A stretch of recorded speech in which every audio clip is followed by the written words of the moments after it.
Good morning students. कल आपको 9th की मैथ्स की बुक में प्रमेयकरण कराया था, क्योंकि आपकी 9th की जो बुक है वो बदल चुकी है। एनसीईआरटी की बुक जो आज से 3 साल पहले चलती थी वो बुक्स आपकी चलेगी। ये जो चैप्टर मैंने थर्ड जो चैप्टर हमारा जो चल रहा था वो ऐसे ही कल कराया था प्रमेयकरण आपको। लेकिन पुरानी बुक का एक चैप्टर है पॉलिनोमियल, जिसे कहते हैं बहुपद।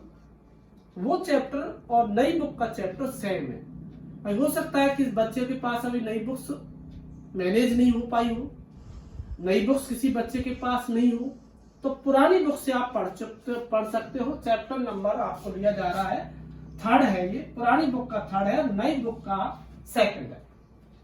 नई बुक में भी यही चैप्टर है, कुछ भी चेंज नहीं है। और पुरानी बुक में आपका, क्यों मैं नई बुक से नहीं पढ़ा रहा, पुरानी से भी करा रहा हूं, लेकिन चैप्टर दोनों सेम है, क्वेश्चंस भी सेम है। तो चैप्टर नंबर थर्ड है और उसका नाम है पॉली बहुपद पॉलिनोमियल।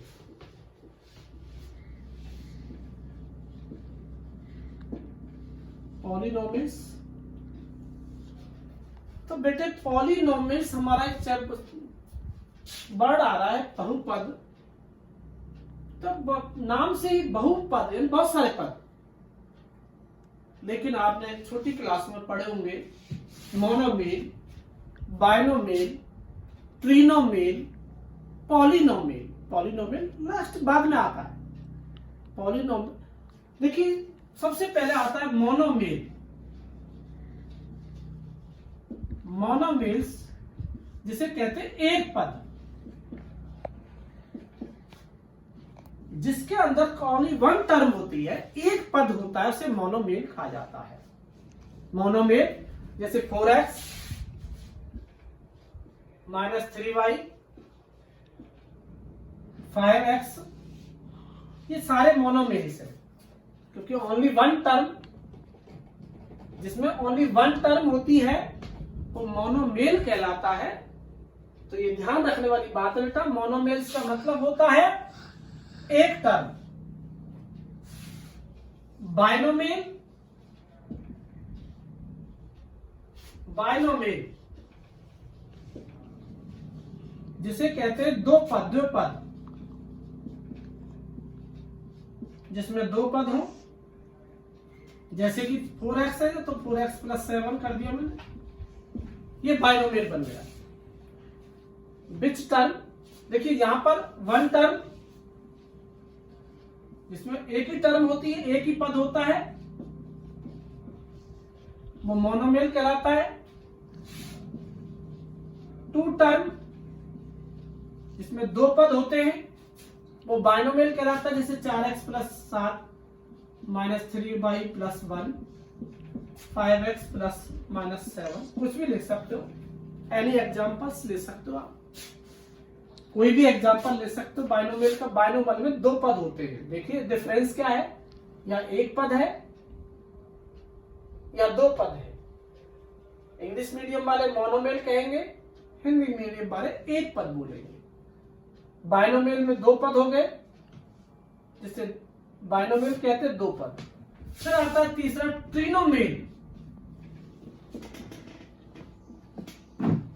इसको कहते हैं ट्रिनोमियल्स, जिसे कहते हैं तीन पद। तो यहां पर हम तीन पद वाला कोई भी 4x + 3y + 5, ये तीन पद हो गए बेटा। कोई भी एग्जांपल ले सकते हो, मैनी एग्जांपल्स। तो यह तीन पद 1 2 3, 2x - y - 7, कोई भी एग्जांपल। तो जिसमें तीन पद होते हैं वो कहलाता है ट्रिनोमियल। एक पद मोनोमियल, दो पद बाइनोमियल, तीन पद ट्रिनोमियल। उसके बाद आता है more than 3 term. More than 3 term यानी कि 3 से ज्यादा पद, 3 से अधिक टर्म, 3 से अधिक पद वो कहलाता है पॉलिनोमियल। उसको कहते हैं हम पॉलिनोमियल्स, जिसमें 3 से अधिक टर्म होती हैं, पॉलिनोमियल्स कहलाता है। तो हमने सबसे पहले बात करें 4 पॉइंटों की बात करने जा रहे हैं। अब बस समझ में आना चाहिए। पहले तो देखो मोनोमियल 1 पद, 2 पद, 3 पद और 3 से ज्यादा जब पद होते हैं तो उसे कहते हैं बहुपद। 3 से अधिक पद वाले पॉलिनोमियल्स को कहा जाता है बहुपद। अब यहां पर इक्वेशंस आती हैं, पॉलिनोमियल्स आते हैं, linear polynomial, linear, quadric and cubic. 3 polynomials. Linear का मतलब होता है जिस पर कोई भी डिग्री ना हो, यानी कोई भी उस पर घात ना हो। लीनियर जैसे कि लीनियर का मतलब होता है जिसमें लीनियर पॉलिनोमियल, तो जिसमें जैसे कि 3x प्लस 7 कर दो, तो लीनियर पॉलिनोमियल जिसमें कोई भी पावर नहीं है, कोई भी डिग्रीज नहीं है। तो जिसमें कोई भी डिग्रीज ना हो उसे लीनियर पॉलिनोमियल कहा जाता है। और यदि मैं यहां 3x स्क्वायर प्लस 7 कर दूं तो ये क्वाड्रिक पॉलिनोमियल कहलाएगा।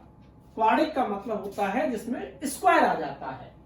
और यदि मैं यहां 3x क्यूब प्लस 7 कर दूं तो ये क्यूबिक पॉलिनोमियल कहलाएगा।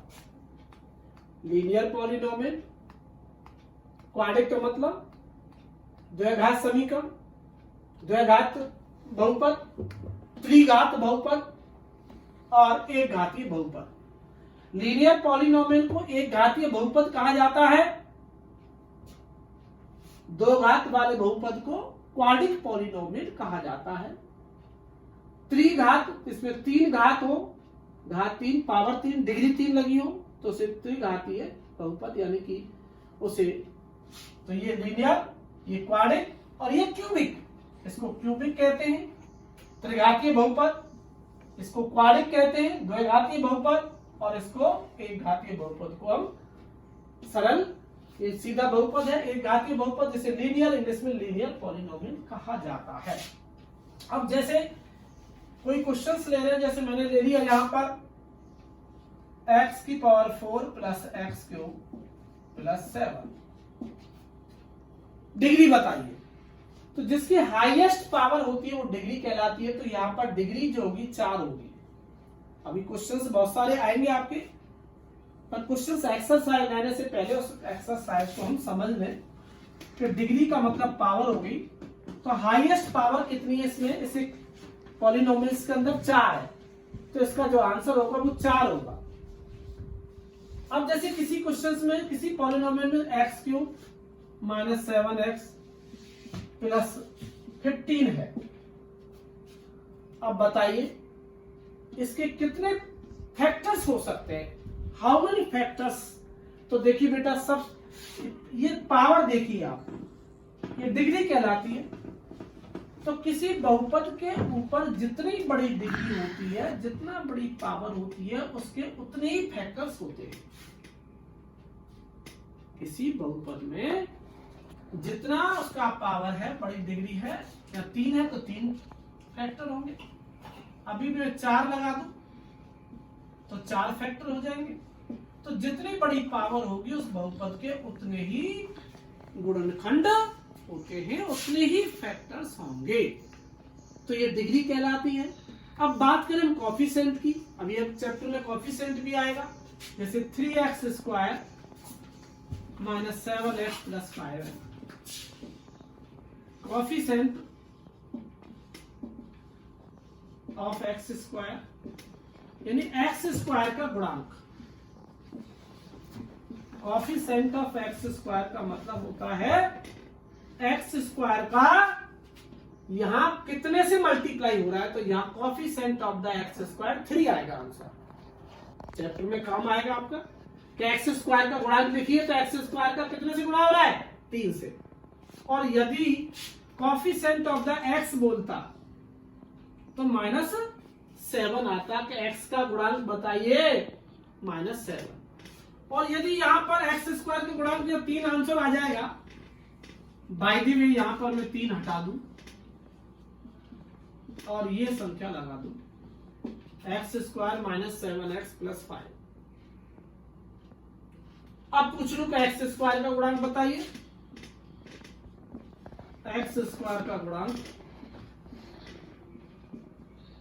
क्या आएगा? 1 आ जाएगा, क्योंकि एक्स स्क्वायर के आगे कोई भी डिजिट नहीं है तो 1 डिजिट लगा सकते, क्योंकि 1 का मल्टीप्लाई किसी भी नंबर से करते हैं तो वही डिजिट आती है, तो 1 लगा सकते हो। अभी पूछ रहे एक्स स्क्वायर का गुणांक लिखिए, तो एक्स स्क्वायर का जो गुणांक होगा वो 1 होगा। एक्स का गुणांक लिखिए, उसने पूछ लिया एक्स का गुणांक लिखिए, तो एक्स का गुणांक होगा -7। कांस्टेंट ऑफ टर्म लिखिए 5। ये इस पर वेरिएबल नहीं है, जिस पर वेरिएबल नहीं है वो अचर पद कहलाएगा, जिस पर चर नहीं है अचर पद कहलाता है। इसका अचर पद जिसे कांस्टेंट ऑफ टर्म कहते हैं, अचर पद, वो कहलाएगा 5। तो ये आपकी बुक में 3.1 एक्सरसाइज में आएंगे, सभी बच्चे वापस समझने मेरे। यह दे दूं x माइनस 3, एक्स स्क्वायर का गुणांक लिखिए, coefficient of the x, coefficient of x square. तो बताइए बेटा यहाँ क्या आंसर आएगा? यहाँ आंसर इसका 0 आएगा, क्योंकि इसमें एक्स स्क्वायर है ही नहीं। जब किसी बहुपद में जिस चीज को पूछ रहा है वो है ही नहीं, तो उसका जो आंसर है वो 0 आ जाएगा। Coefficient of the x square, क्योंकि एक्स स्क्वायर यहाँ पर है ही नहीं, एक्स है, एक्स का कोफिशिएंट क्या आएगा? 1। कांस्टेंट ऑफ टर्म क्या आएगी? -3 अचर पर, और एक्स स्क्वायर तो इसमें है ही नहीं, इसमें बहुपद में, तो इसका मतलब आंसर 0। तो ये जब कोई चीज है ही नहीं तो आंसर क्या आएगा? जैसे मैंने कई बार आपको कहता हूं कि आपकी कॉपी में कुछ नहीं है तो मैं क्या आंसर दूंगा, क्या मार्क्स दूंगा? 0। जब कुछ लिखोगे नहीं तो क्या मिलेगा? 0। तो यहाँ इसी प्रकार से कोफिशिएंट आएगा आपके पास, 1 टर्म, 2 टर्म, 3 टर्म, ये पूछा जाएगा, डिग्री पूछा जाएगा। एग्जाम्पल्स 3.1 में एग्जाम्पल्स है कि आप एक पद का एग्जाम्पल दीजिए, कोई भी एग्जाम्पल दे सकते हो। जैसे मानो 35 है, तो यहाँ x की पावर 35, पावर लगा दो, डिग्री पूछेगा यानी कि घात लगाइए, तो ये घात हमेशा पावर में लगती है। एक पद ये घात 35 को एक पद ये घात में लिखिए, तो ये लिख दिया। 35 को 2 पद ये घात में लिखिए, तो ये x की 30 यहाँ कुछ लगा दो, ये 2 पद हो गया, यानी बाइनोमियल हो गया। वो मोनोमियल कहलाएगा, ये बाइनोमियल कहलाएगा। अभी कोफिशिएंट आपको बता ही दिया था मैंने। तो ये आपके 3.1 जो एक्सरसाइज है वो आपको इसमें करनी होगी होमवर्क में। जीरोज भी पूछ सकता है, फाइंड द जीरोज, तो जीरोज भी आप फाइंड निकाल सकते हो। फाइंड द जीरोज यानी कि शून्य ज्ञात करो। फाइंड द जीरोज का मतलब होता है जो पॉलीनॉम शून्य ज्ञात करो। फाइंड द जीरोज यानी आपको शून्य निकालना है, कोई भी दे देगा। जैसे x + 5 का शून्य ज्ञात कीजिए आप, px ये पॉलिनोमियल का p का मतलब पॉलिनोमियल हो गया। तो आप इस जो बहुपद दिया है उसके इक्वल में 0 लगा दो। x + 5 = 0, x = -5, x + 5 = 0, x = -5। तो ये इसका शून्य आ गया -5। शून्य होता क्या है भैया? हमारे पास कह रहा है फाइंड द जीरोज, शून्य ज्ञात करो। यदि यहां 5 लिख दूं मैं माइनस, तो इस पॉलिनोमियल को 0 हो जाएगा। जैसे कैसे? x + 5 है, x की वैल्यू कितनी आई बेटा? -5, तो मैं यहां -5 लिखूंगा तो ये 0 आ गया। तो जो x की वैल्यू क्या आई? -5। कोई भी क्वेश्चन जैसे आ गया cx + d, find the zero, तो यहां पर cx + d = 0, cx = -d, x = -d/c। तो इस पॉलिनोमियल के अंदर, इस बहुपद के अंदर यदि मैं x की वैल्यू ये रख दूं तो 0 हो जाएगा।